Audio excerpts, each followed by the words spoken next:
Thank you, Katie. I have the great pleasure this morning of introducing the leadership of By the Hand Club for Kids.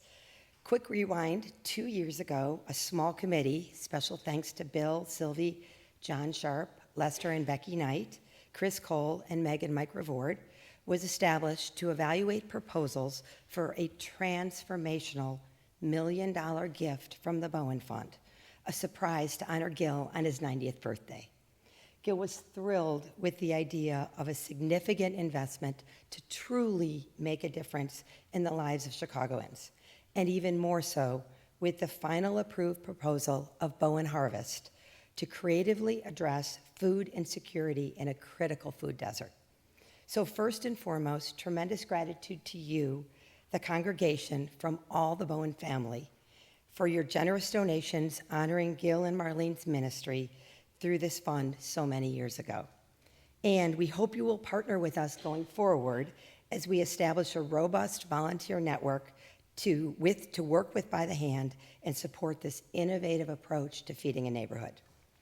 Gil immediately recalled that volunteering at a soup kitchen in the city was one of Marlene's first activities as the wife of a new minister at KUC.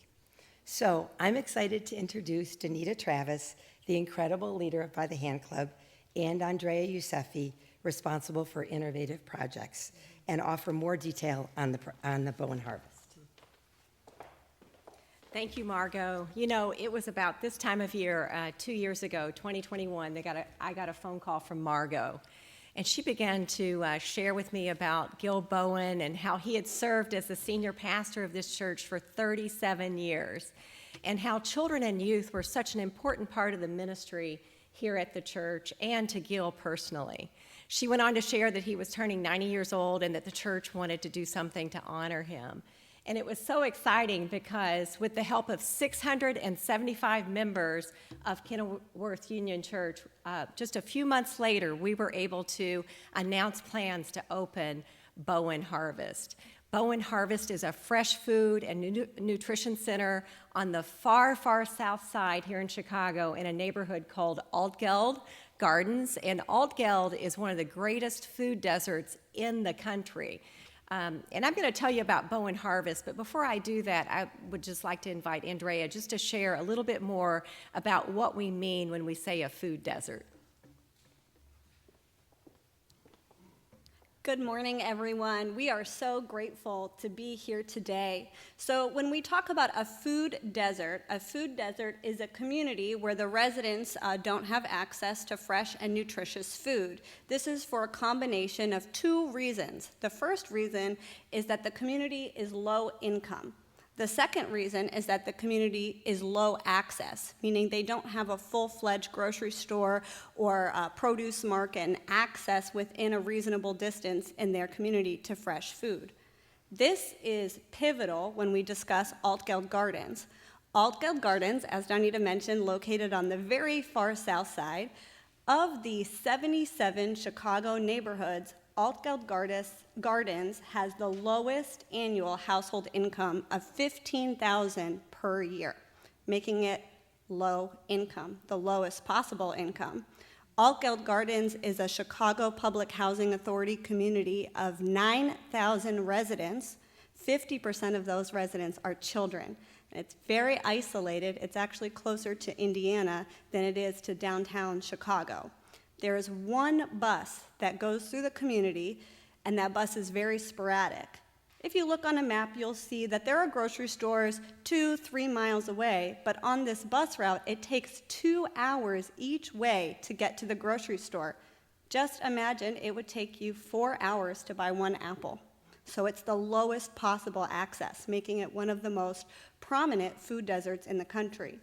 We did a survey of our community with our partners, and we found that 90% of residents said that they struggle accessing food. Not healthy food, not nutritious food, just food.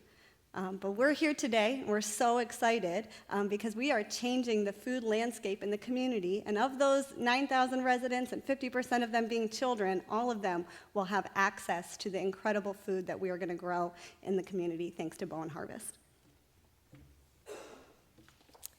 So today, if you visit, and I hope you all do, our club in Altgeld Gardens, you'll see that our kids have indoor aeroponic tower gardens where they're growing fresh food but also learning about nutrition. They're also improving literacy skills by keeping a journal. They're improving their math and science skills by measuring plant growth and pH levels in the plants. And most importantly, they're learning about God and how God gives us plants and sunshine and water to make the plants grow. So I have a photo. This is Sebastian, who can't wait to get to club in the afternoon to kiss and hug the vegetables. And Sebastian says that Jesus gives us the plants so that we can eat, be healthy, and have a great life. I shared with Bill in the first service, that's good theology. That's good theology. And we're even more excited because we've been working the last 2 years and we're so close. By December 8th, we'll be opening, our high school students will be opening a high-tech freight farm that will use hydroponics to grow 4 acres of food in one shipping container. This high-tech freight farm has been customized for us by a group in Boston, and the next picture shows Vernell, a 9th grader who had never been out of the city of Chicago, had never been on an airplane, and he went to farm camp in Boston to learn how to run this high-tech freight farm. And I tease Margot, who's a farmer. We now have high-tech farmers. You better watch out, Margot. And it's just amazing the impact that this is having on our children and families there in Altgeld. All thanks to you. I just want to share briefly that Bowen Harvest is an important part of our vision there at By the Hand Club. The vision is to help kids have abundant life, and that's based on our theme verse from John 10:10, the thief comes only to steal, kill, and destroy. That's what's happening to our youth, especially in the under-resourced neighborhoods. I came that they may have life and have it abundantly, and that's what you're a part of at By the Hand Club. I tell you, this legacy that Gil and Marlene have left that is now unfolding through all of you and through us at By the Hand Club is just starting. And so watch your e-news because there's going to be opportunities for you to volunteer, but also we'll have a dedication ceremony coming up, and then we'll have a first harvest event coming up. So hope to see you all there. Thank you.